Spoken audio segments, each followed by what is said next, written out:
이제 광고를 처음 집행한다 하시면은 저는 전환 캠페인보다는 트래픽 캠페인을 사용을 해서 모수를 좀 쌓고 그 데이터를 활용해서 추후에 전환 캠페인을 같이 집행하는 것을 추천드립니다.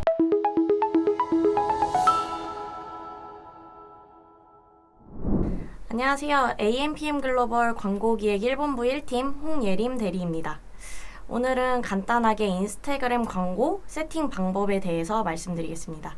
순서는 세팅 시 캠페인 목표를 뭘로 선택하느냐, 그리고 캠페인 최적화와 광고 세트 최적화의 차이점, 그리고 타겟은 어떤 게 있는지, 차이가 뭐고 어떻게 설정을 해야 하는지와 추가 이슈 사항들에 대해서 설명드리겠습니다.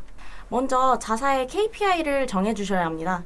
이제 KPI에 맞춰서 캠페인 목표를 뭐로 할지 혹은 타겟을 어떻게 잡을지가 달라지기 때문인데, 이제 캠페인 목표를 뭐로 잡느냐, 타겟을 어떻게 잡고 가느냐에 따라서 효율이 많이 달라지기 때문에 자사에서 가장 중점적으로 생각하는 이슈사항이 뭔지에 따라 이제 세팅을 해야 해서 이런 부분은 먼저 계획을 세워주시고 집행을 하는 게 좋습니다. 이제 광고를 처음에 딱 집행을 하려고 캠페인 생성을 누르면 가장 먼저 이 창이 보이실 거예요. 그래서 목표를 뭘로 잡고 갈지에 대한 부분인데, 저는 브랜드 인지도, 전환, 트래픽, 매장 유입 이렇게 4가지 캠페인을 가장 많이 사용하기는 합니다. 근데 매장 유입 같은 경우에는 오프라인 매장이 있어야만 집행이 가능해서 나는 온라인에서만 진행을 한다 하시면은 매장 유입 대신에 다른 캠페인들을 사용을 하시면 되고요. 이제 광고를 처음 집행한다 하시면은 저는 전환 캠페인보다는 트래픽 캠페인을 사용을 해서 모수를 좀 쌓고 그 데이터를 활용해서 추후에 전환 캠페인을 같이 집행하는 것을 추천드립니다. 이제 캠페인에 예산을 걸지 아니면은 그룹 세트에 예산을 걸지를 정해주셔야 되는데요. 말 그대로 캠페인 최적화 같은 경우에는 캠페인에 일일 예산을 걸고 진행을 하는 형식이고요. 광고 세트 최적화는 광고 세트단에 예산을 걸고 진행하는 방식이에요. 그래서 보통 한 개의 캠페인에 여러 가지 그룹들, 보통 타겟별로 나눠 놓는데 이렇게 여러 가지 타겟들이 있고 그 한 가지 그룹 안에 또 여러 가지 소재들이 있잖아요. 캠페인 최적화를 진행할 경우에는 어떤 그룹, 그러니까 어떤 타겟이 가장 효율이 좋은지를 찾기가 조금 더 용이하고요. 그리고 한 가지 타겟별로 예산을 건다 하시면은 그 예산 내에서 계속 돌아가고 있기 때문에 광고 세트 내에서 어떤 소재가 가장 효율이 좋은지 최적화된 소재를 찾기가 조금 더 용이해서 어떤 부분에 중점을 두느냐에 따라서 캠페인 최적화를 진행을 할지 아니면 광고 세트 최적화를 진행을 할지 골라주시면 됩니다. 이제 픽셀 없이도 가장 기본적으로 사용이 가능한 타겟 3개 먼저 말씀을 드릴 거예요. 하나는 오디언스 타겟, 관심사 타겟, 지역 타겟 이렇게 3가지인데, 오디언스 타겟 같은 경우에는 자사에서 주로 많이 유입되는 사람들을 타겟으로 잡고 가실 수 있는데, 예를 들어 우리 업체는 여성들이 많이 찾는 업체다 하시면은 20대에서 한 40대 정도 여성분 이렇게 타겟을 잡고 갈 수도 있고, 아니면 우리는 여성들이 많긴 한데 연령층이 어떻게 되는지는 정확히 모르겠다 하시면은 20대, 30대 여성, 40대, 50대 여성 이런 식으로 나눠서 집행도 가능하십니다. 그리고 이제 관심사 타겟인데, 관심사 타겟에는 인구 특성, 관심사, 행동 양식 이렇게 3가지 큰 틀이 있어요. 인구 특성 같은 경우에는 학력, 결혼, 직장 등이 있고, 그리고 관심사에는 식품, 스포츠, 취미 등이 있습니다. 행동 양식에는 구매 행동이나 아니면 모바일 기기 사용자 이런 식으로 나눠서 집행을 하실 수 있어서 너무 많은 관심사를 넣어서 집행을 하기보다는 진짜 우리가 필요로 하는 관심사가 뭐가 있을까를 파악한 후에 그런 부분을 세팅을 해주시는 게 좋습니다. 그리고 이제 오프라인 매장이 있는 경우에는 아무래도 지역 타겟도 많이 사용을 하시는데, 특정 지역에서만 특정 프로모션을 진행을 할 수 있어서, 만약에 우리 매장이 서울에 있다, 그래서 서울에 있는 사람들에게만 노출을 하고 싶다 하시면 그런 식으로도 집행이 가능하시고, 아무래도 타겟별로 소재를 다르게 잡고 진행하시는 것도 좋겠죠? 네.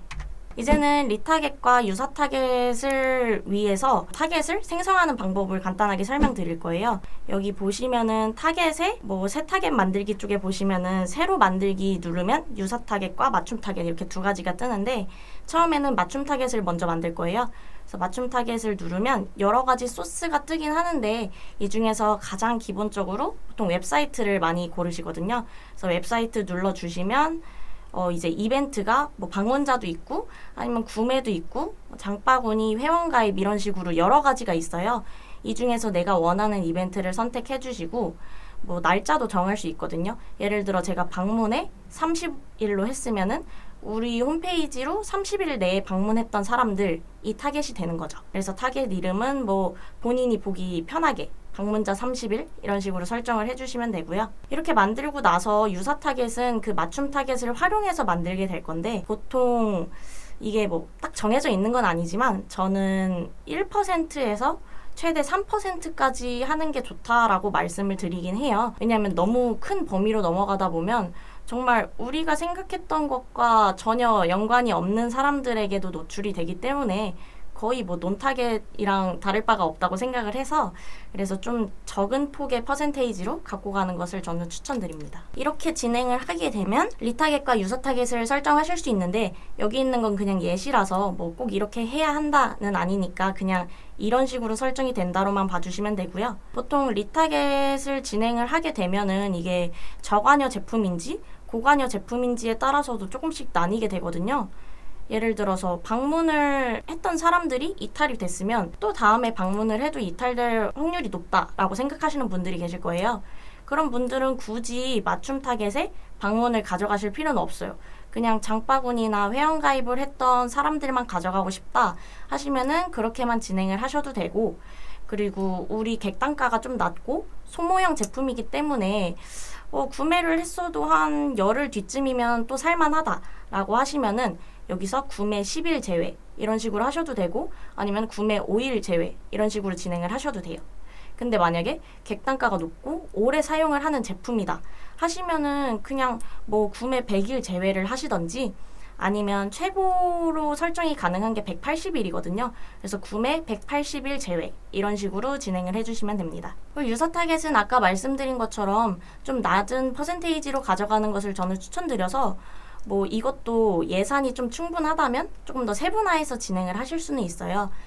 그룹 하나는 구매 유사 타겟으로만 가져가고, 하나는 장바구니랑 회원가입했던 사람들의 유사 타겟만 가져가고, 이런 식으로도 집행이 가능하기 때문에 이거는 그때그때 상황에 맞춰서 진행을 하시는 것이 좋습니다. 이제 추가적인 사항으로 먼저 말씀드릴 거는 UTM 값 설정을 하라고 말씀을 드리고 싶은데요. 일단 UTM 값을 설정을 하려면 구글 애널리틱스를 활용을 하셔야 되고요. 이게 소재별 효율을 알기가 편해서 저는 꼭 활용을 하라고 말씀을 드리는 편이에요. 아무래도 어떤 소재로 가장 유입이 많이 됐고 이탈률이 얼마나 되는지 이런 거를 체크하기가 편해서 넣는 거고, UTM 값이 뭐지? 라고 하시는 분들은 이제 URL 뒤쪽에 저희가 보기 쉽게 저희만의 코드를 넣어서 어떤 제품으로 유입됐는지를 볼 수 있는 솔루션 같은 거라고 생각을 해주시면 돼요.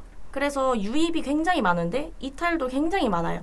그러면은 랜딩 페이지를 바꿔본다든지 아니면은 이런 식으로 이렇게 조금씩 변경을 하면서 진행을 하실 수가 있고, 같은 제품이어도 이미지로 소재를 돌릴 수가 있고 영상으로 소재를 돌릴 수가 있는데, 사람들이 영상 소재로만 유입이 많이 되고 이미지 소재는 별로 유입이 없다 하시면은 어쨌든 페이스북이나 인스타그램 광고는 계속해서 소재를 추가해 주셔야 되니까 추후 소재를 만들 때 이미지보다는 영상이 좀 더 낫겠다라는 거를 파악할 수 있고, 그런 데이터를 바탕으로 해서 추후에는 영상 소재를 더 많이 활용을 하는 게 더 좋겠죠. 마지막으로 iOS 이슈에 대해서 간단하게 말씀을 드리려고 하는데, 요즘에 이것 때문에 이제 페이스북 광고 하시는 분들이 말이 되게 많아요. 그래서 iOS는 애플 쪽에서는 애플 기기를 사용하는 사람들의 정보를 제공하지 않겠다라고 하고, 페이스북 쪽에서는 그 정보가 있어야 이제 광고를 돌릴 때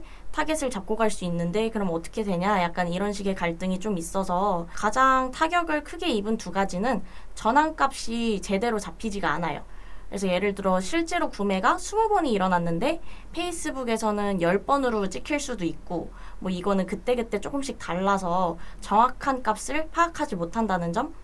그리고 하나는 타겟팅 이슈가 있어요. 저는 이 부분이 가장 어렵다고 생각을 하는데, 뭐 전환이 됐던 사람이나 아니면은 장바구니에 담았던 사람들을 통해서 리타겟이나 유사 타겟을 활용할 수가 있는데, 그 타겟 자체가 제대로 잡히지 않고 있기 때문에 그런 부분에서도 어렵고, 저희가 뭐 20대 여성, 20대 남성한테만 노출을 하고 싶다 하는데 이 사람이 20대인지 30대인지 혹은 여성인지 남성인지조차 데이터가 정확히 파악이 안 되기 때문에 이런 부분에 있어서는 조금 더 상황을 지켜보면서 진행을 하시는 게 좋을 것 같습니다. 오늘 이렇게 간단하게 인스타그램 광고 세팅하는 방법에 대해서 말씀을 드렸고요.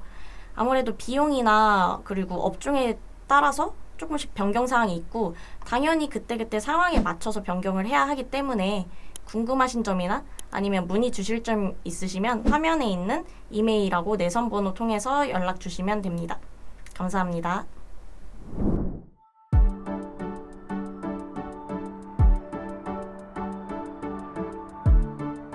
구독과 좋아요는 컨텐츠 제작에 힘이 됩니다.